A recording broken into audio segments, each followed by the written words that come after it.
jump to conclusions. Let's really not jump to conclusions, but let me go across to Brajesh Pathak. Brajesh Pathak, Deputy Chief Minister of Uttar Pradesh, joining this broadcast. Brajesh Pathak जी, नमस्कार, राम राम। आज जय हनुमान भी कह देते हैं आपको, बजरंग बली जी की जय। लेकिन सवाल ये है कि पूर्वांचल की तरफ अब तक जो रुझान आ रहे हैं, समाजवादी पार्टी को अच्छी खासी बढ़त मिल रही है, कुछ चिंता हो रही है इस वक्त?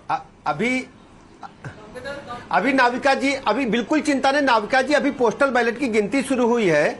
अभी मात्र करीब 30-35 मिनट हुआ है काउंटिंग शुरू हुए। जैसे जैसे वोटिंग मशीन खुलेगी, आप देखेंगे प्रचंड बहुमत के साथ बीजेपी विजयश्री दर्ज करेगी और एक तरफा जीत होगी। माननीय मोदी जी की जो ब्रांड एक डेवलप हुई है पूरे देश में, मैं कह सकता हूं कि एक लहर चली है उत्तर प्रदेश में।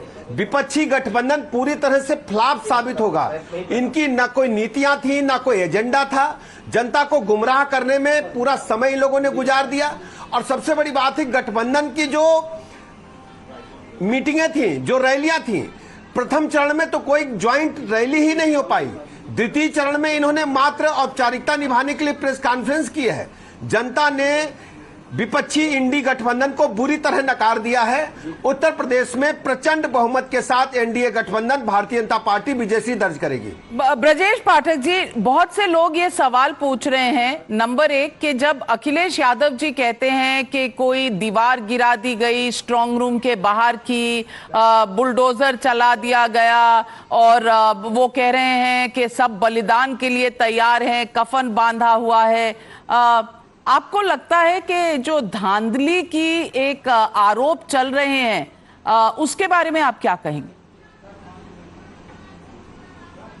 दरअसल उत्तर प्रदेश में समाजवादी पार्टी और कांग्रेस के गठबंधन ने कल से जिस ढंग से पूरे देश में माहौल खराब किया है, खासकर समाजवादी पार्टी ने उत्तर प्रदेश में खराब किया है। जिले जिले में समाजवादी पार्टी के समर्थक गुंडे माफियाओं को इकट्ठा करके चुनाव की मतगणना में बवाल कराना चाहते हैं, दंगा कराना चाहते हैं। कल हम लोगों ने निर्वाचन आयोग से मिलकर के इस बात का ज्ञापन दिया है कि उत्तर प्रदेश में शांतिपूर्ण मतगणना कराए जाने के लिए निर्देश जारी करें, और ऐसे जो असामाजिक तत्व इकट्ठा करने के निर्देश समाजवादी पार्टी ने दिए हैं, उनके खिलाफ कड़ी कार्रवाई की जाए। और आप देख रहे थे समाजवादी पार्टी की जहां जहां रैलियां हुई हैं, अखिलेश यादव जी स्वयं भाषण नहीं दे पाए। गुंडे माफियाओं ने मंच पर कब्जा कर लिया, पूरी तरह से बल्लियां तोड़ दी, मंच को तोड़ दिया, और इनकी स्पीच भी नहीं हो पाई। ये समाजवादी पार्टी जब जब सत्ता में रही है, गुंडे बदमाश माफिया लुच्चे लफंगेओं को पोषित पल्लवित करती रही है, और ये नंगा नाच उत्तर प्रदेश में कराना चाहते हैं। निर्वाचन आयोग से हम लोगों ने अपील की है कि ऐसे तत्वों पर कड़ाई बरती जाए और शांति और निष्पक्षता के साथ मतगणना हो, इसको सुनिश्चित किया जाए। पर उन्होंने तो कहा कि ये जो है अपार जो उनका जन समर्थन है उसकी निशानी थी। लोग इतने उत्साहित थे, कार्यकर्ता इतने उत्साहित थे कि वो खुद को रोक नहीं पाए, मंच पर चढ़ गए राहुल जी अखिलेश जी के। अपार जन समर्थन की मैं कहता हूं, अपार जन समर्थन की निशानी जो होती है वो बैलेट मशीन से निकलती है।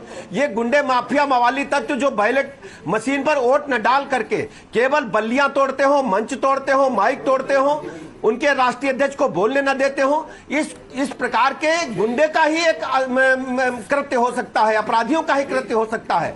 और अभी निर्वाचन आयोग कड़ाई बरतेगा, और जब देखेंगे निर्वाचन आयोग की जैसे ही आचार संहिता समाप्त होगी, ये गुंडे बदमाश माफिया उत्तर प्रदेश छोड़ करके चले जाएंगे और चूहे की तरह बिलों में घुसे नजर आएंगे। उत्तर प्रदेश में कानून व्यवस्था को सुदृढ़ करने वाली सरकार है। ब्रजेश, एक तरफ हम देख रहे हैं अखिलेश यादव कह रहे हैं कि आंदोलन की बात कर रहे हैं, सर पे कफन बांधने की बात कर रहे हैं, दूसरी ओर पप्पू यादव भी इस तरह की भाषा का प्रयोग कर रहे हैं, कह रहे हैं महाभारत होगी। इसे आप कैसे देखते हैं? क्या एक तरह से हार की तैयारी है या कुछ और हो रहा है यहाँ पे? दरअसल आप जानते हैं, मैं उत्तर प्रदेश के लिहाज से कह सकता हूं, विपक्ष अपनी हार सुनिश्चित मान करके फेस सेविंग के लिए तरह तरह का बयान दे रहा है, केवल कार्यकर्ताओं को समझाने के लिए कि गुमराह करने के प्रयास कर रहे हैं। उत्तर प्रदेश में भारतीय जनता पार्टी गठबंधन प्रचंड बहुमत के साथ जीतेगा, और आप देखेंगे कि सभी लोकसभा सीटों पर बीजेपी की, मोदी जी की लहर चल रही है, आंधी चल रही है। परिणाम आने दीजिए, 12 बजते बजते ये मतगणना स्थल को छोड़ करके भाग जाएंगे, और भारतीय जनता पार्टी का राज्य गठबंधन प्रचंड बहुमत के साथ उत्तर प्रदेश की 80 लोकसभा सीटों पर विजयश्री दर्ज करेगा। ब्रजेश पाठक जी, मेरा एक आखिरी सवाल आपसे है, और ये सवाल पूछूं उससे पहले बता दूं कि अर्ली ट्रेंड्स में 300 पार तो हो गया है एनडीए का गठबंधन, लेकिन सवाल आपसे ये है कि बहुत से लोग कह रहे हैं कि मायावती जी का जो वोट ट्रांसफर है वो आपको नहीं हो रहा, वो कांग्रेस पार्टी को हो रहा है। क्या आप तो दोनों तरफ रह चुके हैं, आप बीएसपी में भी रह चुके हैं, आप बीजेपी में। मैं मात्र कुछ घंटों में स्थितियां स्पष्ट हो जाएंगी। आप देखेंगे 12 बजते बजते तक पूरा सब कुछ फाइनल हो चुका होगा। भारतीय जनता पार्टी गठबंधन विजयश्री की ओर तेजी के साथ आगे बढ़ रहा है, और जो विपक्षी गठबंधन इंडी गठबंधन है वो पूरी तरह से धराशायी हो चुका होगा, साफ हो चुका होगा, और तस्वीर पूरी साफ हो जाएगी, और मध्य प्रतिशत भी कुछ घंटे बाद आपको दिखने लगेगा।